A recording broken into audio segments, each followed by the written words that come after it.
Let's get to some of our boys' news. This came in right on our way out on Friday. The punishment is in. One game for Van Dijk. I mean, obviously 0 is better than 1, but it's as good as it can get, right?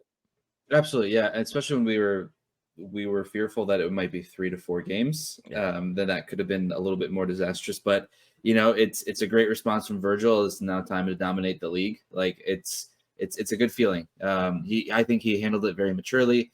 Obviously, you don't want your captain to necessarily blow up the way that he did often. Every once in a while, I get out of passion, out of just the adrenaline that's going through you, especially that early on in the game. I feel like there's still so many emotions that are going through, so it's tough to necessarily sometimes to wither that down. But yeah, I think overall couldn't have asked for a better punishment, so to speak. Because if it was any worse, I think we'd be reeling a little bit. But yeah, it's time to he took it on the chin and he's ready to go. So it's good to see.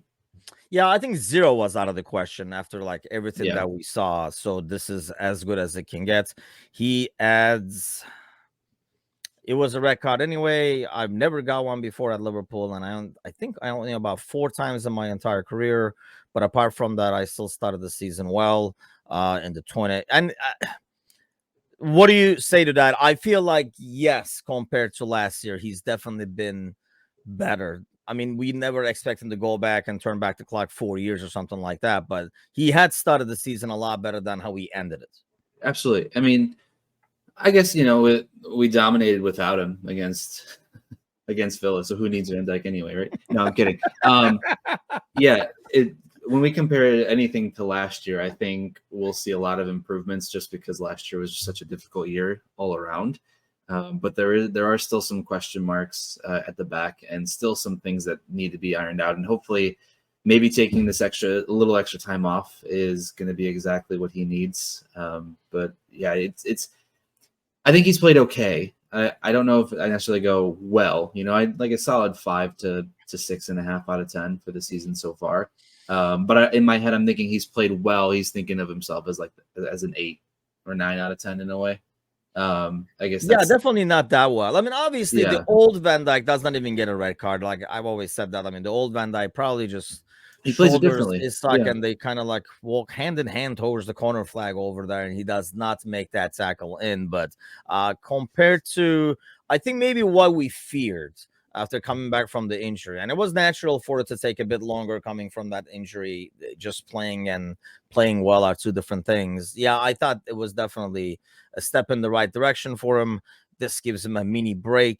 Like Chris says, the Wolves game is not a big miss. Does this kind of ease the worries of center back situation that we had when we were wishing for a center back move before the window ended? Which don't fear, because NBC says the other one is right around the corner. Yeah, it's coming soon. So before we know it, our Christmas present's going to be a big old center back. No, because even before any of this, we still said that we needed a left-footed center back just to kind of to make this system make a little bit more sense, and to have your potential replacement on that side. Because if Konate is the guy on the right side, and given his injury track record, you still needed someone on the left. And I know there's the comments of, well, Van Dijk could learn to play like Thiago Silva, where as he ages, he changes how he plays, but still understands the game really well and is still able to read the game really well, just because he's naturally he's a great IQ kind of guy.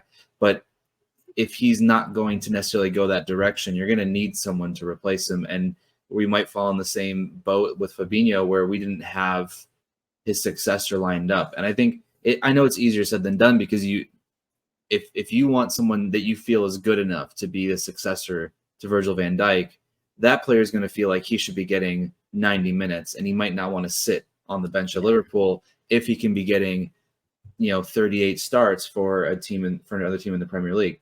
So it's sort of it's in a weird way like a catch-22, because you want enough talent and quality, but that kind of quality and talent might not necessarily want to come off the bench. It's your scenario with your kid. He wants to either go to the Fulham, right, and be a regular starter, or he goes to Liverpool, but he gets off the bench maybe 15 times the whole year.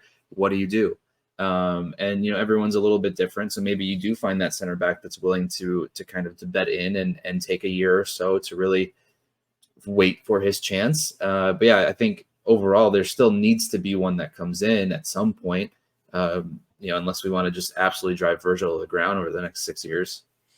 Yeah, the left-handed side is, I guess, the concern. I mean, obviously, you can always switch and play there, but it's the same as people don't realize that, it's still in the center, but it's still like a right back playing a left back. Not as extreme because I guess you're not pushing up and to cross the ball and stuff like that. But it's still tricky to, you have to take different angles and stuff like that. That's another thing. If you played on the right-hand side and you used to taking a certain angle when a player is coming at you, it is a big adjustment. And honestly, in some ways, you would think a more experienced player would be able to adjust better, but it's usually the opposite. The younger guy can adjust better because the other stuff is not as built into his system as like the older guy. But yeah, I think it definitely kind of like takes care of the worries, because my biggest fear was with the games coming in thick and fast now because the Europa is starting.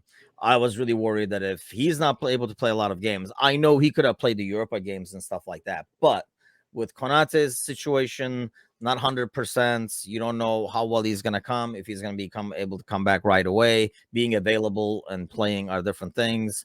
And then, if you're down to two, you're constantly playing the same two game after game after game. You don't want to do that with Gomez and Matip. So that was probably kind of my concern. So one game definitely eases the worries over there. So I'll take it and run with it. Serzi says a president now. Hopefully Penandes gets punished now when he decides to wrestle the referee. And I think that was kind of like our thing, where even some of the decisions we always kind of look at it as to, well, that didn't happen there and stuff like that, when he just literally pushed the AR out of the way.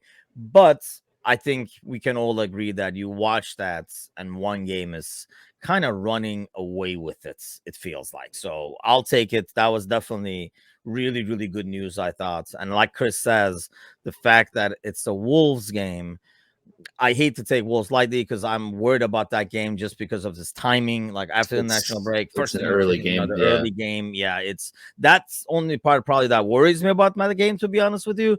But still, if you had to pick one game where Van Dijk, if they gave you the schedule and said within the next 5 games, pick one, that Wolves game could have been the one that you picked for him to miss anyway. So that kind of works.